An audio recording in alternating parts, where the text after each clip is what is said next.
Hello everybody! I found this method to create PC board. It's really cheap and simple, and it consists of three simple steps. Step number one, you take a cover plate and paint it with a marker. Non-removable marker, Pantel is the best.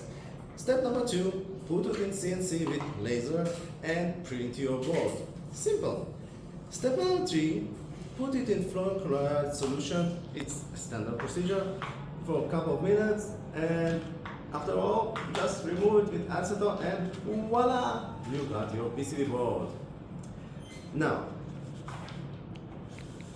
you can do PCB boards with sharp bit, but it's not suitable for through holes, and it's not that good if you want to something really high quality or something less than something like 0.5 millimeter pitch SLBs.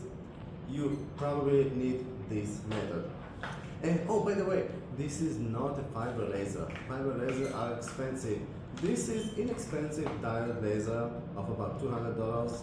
It's 1 watt only, infrared diode laser. Enjoy!